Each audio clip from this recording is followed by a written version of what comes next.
What's up, guys? PDC here, and we are back with part 2 of the competitive Pokemon battling guide. And today we're going to be focusing on team preview. I know that there are actually a lot of guides on YouTube. I think I might have done one myself in the past, but that's probably 3 years ago, and it's probably not as good as this one's going to be. And I know that I think Joey did one, but those are, they're not like they're outdated or anything. But I figured this is it's a necessity if I'm going to make a guide for myself.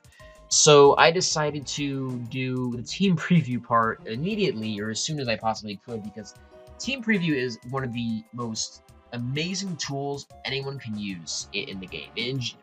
For gens 1 through 4, there is no team preview, but 5 and up, you have the ability to witness and view your opponent's team in its completion before you actually start playing. And not only does this clues you in on so many things, it gives you a game plan, which earlier gens didn't really allow you to formulate until you actually saw the opponent's team through revealing it. This gives you a no surprises, 100% upfront look on what your opponent's team is going to be. And what we're going to be doing today is I'm going to be going over through 5 different games. I'm not going to be going through the games, I'm only going to be looking at the preview.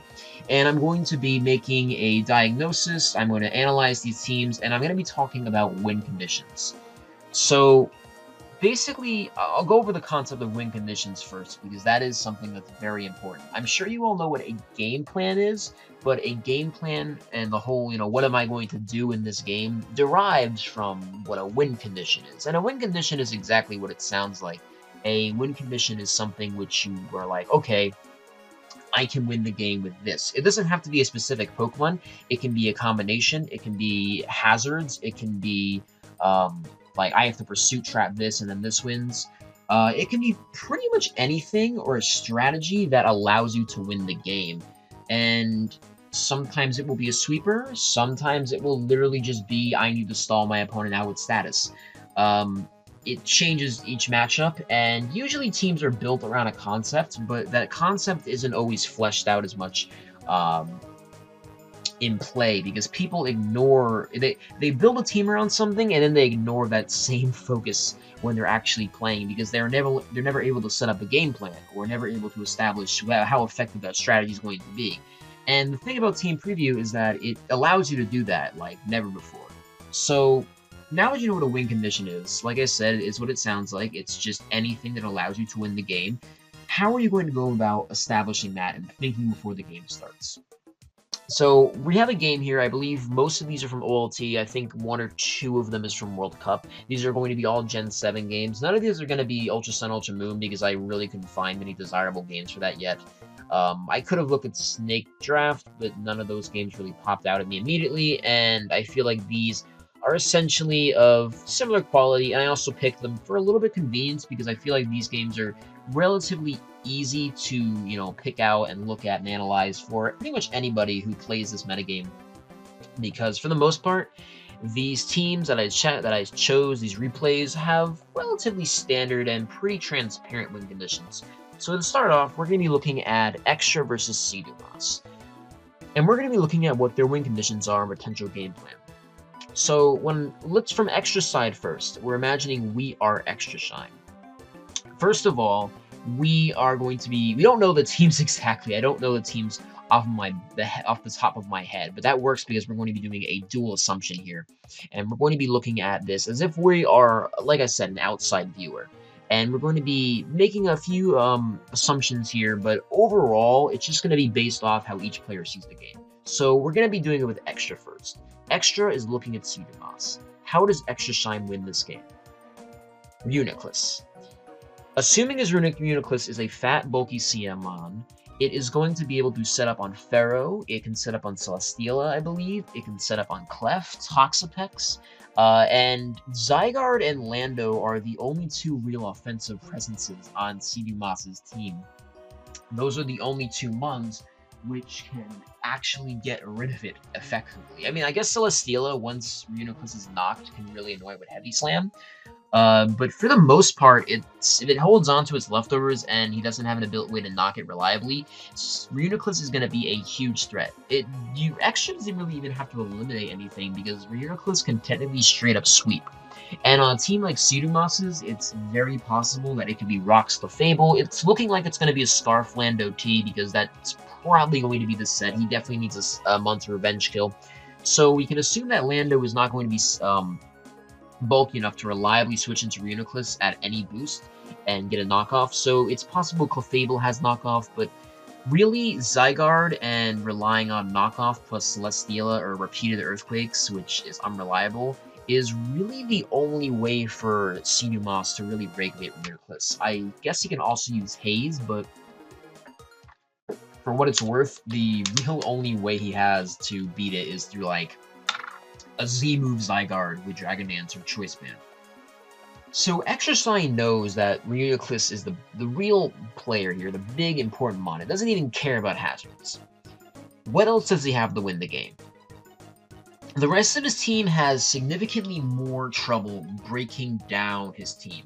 Sedumas's Toxapex is annoying in so many ways in that, for one, it can switch into Specs Ninja, it can switch into Lopunny, it can switch into Tran, it can come in on half of his team and just annoy the hell out of them. And he also has a really strong defensive core. So another thing the Extra Shine may try to do is set up hazards. He may have spikes on Greninja, because keep in mind, Sedumas, as we can tell, has no way of removing hazards. Assuming Ninja is spikes, which it probably is, because I think almost every Ninja runs spikes now, he has no way to reliably remove hazards. And while he isn't incredibly bothered by them, weakening Zygarde, weakening Ferrothorn, weakening Pex, chipping Celesteela, chipping Scarflando, if you can get a layer of spikes down, and then you can get a layer of rocks down, the game is going to be significantly easier, and you pretty much guaranteed can get those hazards down because his team is pretty easy to switch into when you have a Heatran or a Lando, which has rocks, and a Greninja, which probably has spikes. And then you have Latios, which Latios isn't going to be the biggest team player here, and for what it's worth, Extra's team, at least his main win conditions, are not incredibly weak to toxic spikes, so you don't even need to defog all that often. I mean, Reuniclus, while it will probably get knocked, can still switch him reliably and set up a Calm Mind and instantly be a threat no matter what. So Extra's game plan is probably going to be lay down hazards and then try and sweep with Reuniclus, because the rest of his team has a very hard time breaking through Sedumas' defensive core. Now on the reverse, Sedumas versus Extra Shine. Let's actually switch sides here. I'm going to be doing this for every game. And now we have Sedumas versus Extra Shine. So Sedumas, like I said, probably has a Scarflando, a CB or DV Zygarde. And we see that Extra Shine's team has the Reuniclus, which we just talked about. We already went over Extra Shine's assumed team in detail, so let's focus more on Sedumas's this time. Like I said, the defensive core of Clef, Pharaoh, Pex, and Celesteela is vicious. It is very hard for Extra Shine to break through outside of Reuniclus. Sedumas's win conditions, however, is probably more or less going to be his CB Zygarde and getting it on double switches, because knocking off most of Extra Shine's team and then either sweeping with DD Zygarde or beating his team up with CB Zygarde is basically the best play that Sedumas can make. I think it's very transparent that getting hazards up, both rocks and spikes, because even though spikes is not like a huge annoyance, I mean, you definitely want rocks up. Rocks, at least at minimum, you need rocks, because having rocks up weakens Lando. It has no effect on Reuniclus, obviously, but if you knock off Reuniclus's leftovers, I think CB 1000 Arrows has a chance to kill, and I'm pretty sure it would make DD Zygarde's life a lot easier. So Sedumas's win condition here is get rocks up, get hazards up, and in a way, kind of stall out his team and use knockoff. Knockoff plus rocks plus CB or DD Zygarde is Sedumas's win condition. This is the game plan Sedumas has. But that's not it. That's not the whole thing. That's not the whole part of looking at team preview. Sedumas has to recognize what he is weak to, just as Extra Shine has to recognize what he is weak to.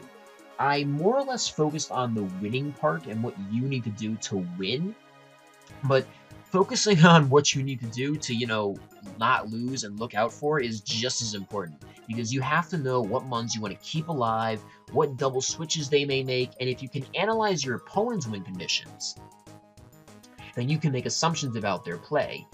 For example, you know Extra Shine is going to be incredibly focused on getting that win with Reuniclus. So what do you think he's going to do? He's going to switch in Reuniclus and weaken down his counters and use things like U-turn and Lopunny and Heatran, which maybe it has Magma Storm to help trap and weaken the opponent's team, or prevent Zygarde from getting in the way. You know Extra Shine is thinking about that Zygarde, because that is the only real thing, outside of knockoff, but that's not really a hard counter, and Celesteela still struggles to break it. The only thing that he has to really beat Reuniclus, that's it. So Moss knows that, just as Extra Shine knows that he's going to be relying on Rocks and that CD Zygarde to punish him. It goes both ways. You have to recognize what you need to do to win and what your opponent needs to do to win.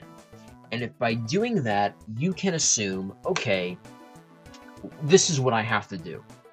This is what they're going to do, and this is what I have to do to counter that, and this is what I'm going to do, and what are they going to do to counter that. You need to have both the reaction for yourself and the reaction from your opponent in mind. Now, you can't 100% keep track of this all game, but knowing immediately off the bat what the potential of your opponent has to do is a very, very important thing to do. Team Preview is a very useful tool specifically for that, and we spent about 8 or so minutes just talking about this, and by now your timer would have run out. You need to do this on a drop of a hat. You need to do this quick. You need to do this immediately, ASAP, as soon as possible. You need to be able to do this in a matter of preferably under 2 minutes, 2 or 3 minutes. You need to do this quick because you don't want your timer low that early in the game. It's good to think, because it's one of those times where you can think without being punished by the other opponent, but you need to do it in a way which you're not threatening the rest of your game. You have to be doing it way quicker than 8 minutes. So we're going to go on to, I don't know how many we're actually going to do of these. We're going to go on to the second one, which is ABR versus Ojama for royalty. We're going to be trying to do this one a little quicker. It's impossible to do it the speed which I would think about it if I was playing, but I'll try and do it faster. This one I'll do faster, and then I'll do a third one maybe even faster, almost instantly, because I think you guys, maybe you're getting the hang of it. I'm sure you guys play a lot of Modern Gen, so this is something you can easily practice, literally just by looking up replays. So we're going to play from ABR's perspective first. We know what ABR wants to do. ABR wants to win with Victini.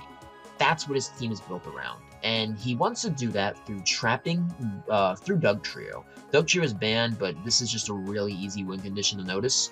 ABR wants to trap Toxapex, primarily, and Diancie. Or Heatran. I mean, actually, Victini can carry a Psychic move. That in its own part is not surprising. It's probably, I forget what the move is. I think it's Celebrate or something Victini, which gives it like a +1 in all stats. It depends on whether it's carrying a Psychic move or not. But Dugtrio is going to be probably trapping, Diancie Pex, depending on the set of ABR's Victini, and we know that is what his focus is going to be. He probably has a U-turner. He might have a Volt Switcher in Mew, and looking at Ojama's team, you know that Ojama is going to be pretty weak to a +1 in all stats Victini. I mean, he has things like Celesteela and Tapu Bulu, which both can act as kind of a setup bait, or at least something that ABR can use to threaten the setup or get off a cheat hit. So that's what ABR's goal is. ABR wants to keep the hazards off. I believe his rocker has to be Diancie, so he's going to want to be abusing the defog, and he's going to want to be abusing the fact that Ojama really wants rocks on the field at all times to potentially bring in his Dugtrio on a double or anything like that. Keep in mind that Ojama is going to be actively thinking about how to beat or prevent that Victini from setting up. Force a situation in which Victini cannot win or doesn't have the setup that it needs to win. So that's ABR's main game plan. Now Ojama doesn't have a way to remove hazards himself, so in reality, he could just get up rocks and spikes. If he even has spikes, it could just be rocks, Pharaoh, and that's it on Ojama's side too, because hazards are actually really punishing to him if he gets stealth rock and a few layers of spikes up. But keep in mind that this is not always probable, and both of these are, methods to win. I mean, the Doug Trio plus Victini, and then you have the hazards. Now let's go over to Ojama's. Switch up sides here, reset it, and now we're playing from Ojama's perspective. So what does Ojama want to do to win the game? First of all, Doug Trio is a pain. Doug Trio can trap, no, it can't trap Gengar, but it can trap Pex, and it can trap Diancie. And that's pretty annoying, especially Pex, or even Diancie, depending on the set, because Victini can really be annoying. It's probably carrying an ice move as well. So Gengar is actually going to be a huge help here, because ABR lacks a Ghost Resist. And whether this is Specs or Scarf, I would imagine it's probably Scarf Gar, because it doesn't look like Ojama has a Scarfer. But having a team that has no Ghost Resist with a Scarf Gengar, which can also Revenge Kill Victini, is really, really helpful. So we know that Gengar is going to be a threat because ABR has no Ghost Resist, and Gengar can be used to revenge or pick off weakened Muns, and it can't be trapped by Doug Trio either. It can, in fact, if it's Scarf, outright kill Doug Trio. I don't know the exact calc, but I know Doug Trio is not taking a Shadow Ball well, Specs, or Scarf. Either way, it's going to sting. We also see that ABR has a Mew, so we know that he's actually going to be able to handle the Zygarde probably pretty well. Tapu Bulu is also another win condition because ABR's team is not great versus Tapu Bulu outside of maybe Mew burning it or Ferrothorn being able to Gyro Ball it, because Diancie is not going to like taking a Horn Leech. Neither is Doug Trio unless it's carrying something like Sludge Bomb. Mew doesn't like switching in on a hard Horn Leech or Wood Hammer. And Rando T, same thing there. And Victini is his main sweeper. He's not going to want to get that thing weakened. And in Ojama's case, he may very well have Stone Edge. So looking at Ojama's team, you can definitely announce that, yeah, that's a pretty big win condition right there. You obviously know that Ojama is going to be using that Tapu Bulu because of ABR's shaking resist to it, and its rather bulky nature and ability to neuter ground moves as well. Because having grassy terrain on the field at all times is really helpful for making sure Toxapex and Diancie don't take the full brunt of that from an Earthquake, because like I said, it weakens Earthquake and ground moves. So that's pretty beneficial for him too. So looking at Ojama's team, you know that he's also going to probably want T-Spikes up. It's not, I mean, he has to avoid getting trapped, but keep in mind that T-Spikes, especially on a Mun that is going to be setting up, is also really annoying. Ojama has some pretty good tricks here, too. He knows what he needs to do to win, and we see that he has a pretty much good array of threats on his team. Gengar, Bulu, T-Spikes, and Diancie's also really threatening, because if it has HP Fire, then you're relying on Mew a lot. So we already went over what these players have to do to win, and what do they have to do to not lose? Well, Ojama has to avoid getting trapped and letting that Victini set up. He knows that's what ABR is going for, so he's going to be trying to create a situation or a game plan, or situate his play in a way that prevents that from happening. And ABR knows that Ojama is going to be abusing Gengar and Bulu, so he's going to want to keep those Mun switch-ins limited. And he's going to be playing in a way which is taking knowledge of that. Whether his team can actually do it or not, that's a question to be had. But ABR is going to want to prevent that in any way possible. So I think we're going to do one more game here. We're going to be doing I think this is an OLT. This is going to be a third game, and it's going to be relatively quickly. It's going to be relatively quick because we're speeding this up. I want to get you guys used to the pace that you're going to have to do this. Identify this stuff the second you see the opponent's team. So let's look at this right away. Go. Cedar Boss, Suicune.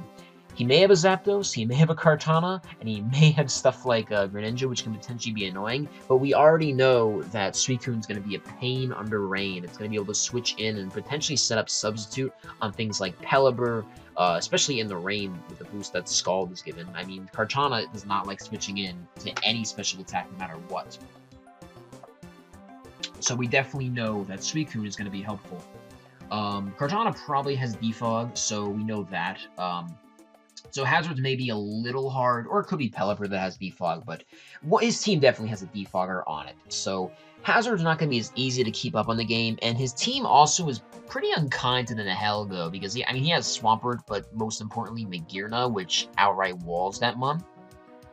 We also see things like Lopunny, which outspeeds most of his team, and it's pretty damn devastating. I mean, he may have switched one perk within rain, but otherwise, that one is outright deadly. So Cedar Boss is going to be wanting to focus on having a Coon and Lopunny really dealing out the damage. And he also is going to want to keep Ferrothorn alive because he doesn't really have that many stable counters to Swampert. I mean, Coon is also a counter, but you don't want one of your main sweepers to be weakened that much. So you're going to want to keep an eye on the perk and see what you can do.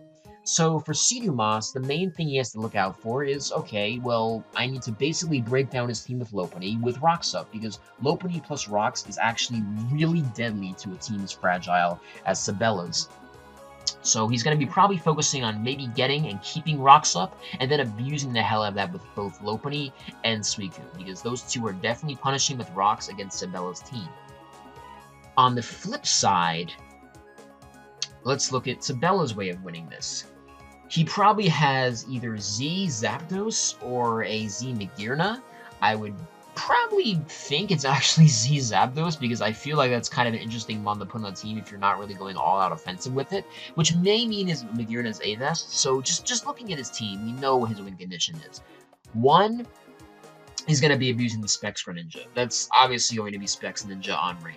And Cedar Boss's Dark resists are not very good. I mean, okay, they're not bad at all. I mean, he actually probably is more ready for Dark moves than most teams. But a Specs Dark Pulse is going to sting, especially with Rocks up. Even if, I mean, Lopunny's not really a resist, and you can't risk that. Lele is going to get 2 KO'd.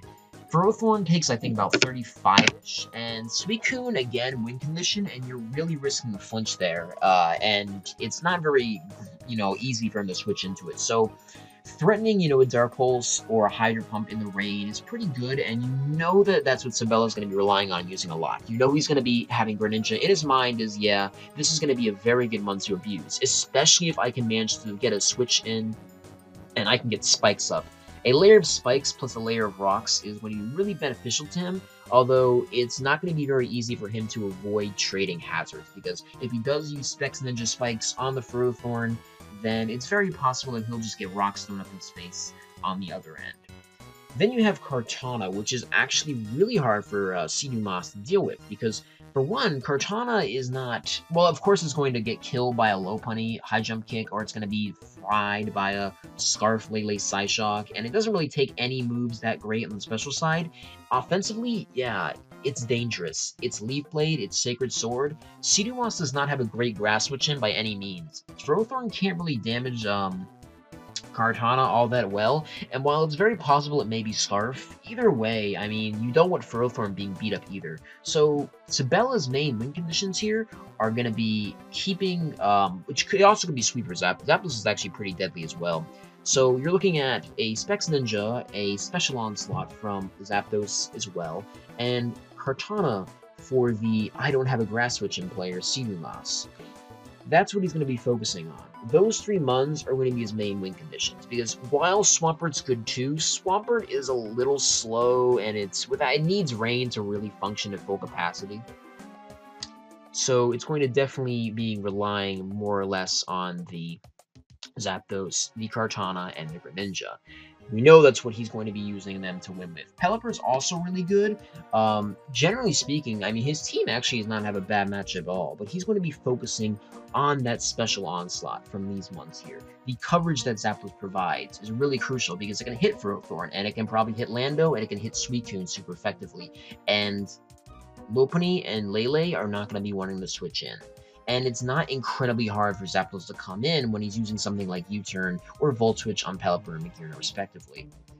So that's what Sabella's main win conditions are. He has a game plan, and he knows that he's going to be probably using Momentum and using those Muns to punish Cedar Boss's team. With Greninja's U-Turn, which is Zapdos's Onslaught, he's going to be focusing on the U-Turn and the hazards to win the game. So that's pretty much what his game plan is. And we know that Lebuti, Sabella, has to look out for the Lopunny, has to look out for the Coon, and we know that Cedar Boss is going to have to look out for the special onslaught of things like Zapdos, things like Greninja, and things like Kartana, which physically has a real big problem for him. You get it now? I tried to do that relatively quickly, but that's not even half the pace. That's not even... Actually, you're going to have to use maybe a tenth of that pace if you're going to be doing this endgame, because you have to identify this stuff immediately. I'm not going to be going over, of course, both teams in depth if I was playing this myself, because I already know my team, but when you're playing this game, you have to recognize what you have to do, and you have to recognize what your opponent is going to do as well. Anyway, I think that's where we're going to end it off here, because the team preview is incredibly important, and it really gives you a huge hint about what your opponent is going to do and how you can walk around it, how you can formulate a game plan and recognize what is and isn't a threat. I could possibly do a second installment of the team preview if you guys want to. That's also an option, because I think there are some things I missed, but this is the main tenets of team preview. Using the team preview to formulate a game plan and recognizing both what you want to do and what your opponent wants to do. So anyway, thank you guys for watching. Hopefully you guys are enjoying this series, and follow me on Twitter, subscribe, all that stuff, and I'll see you guys on the next one. Peace.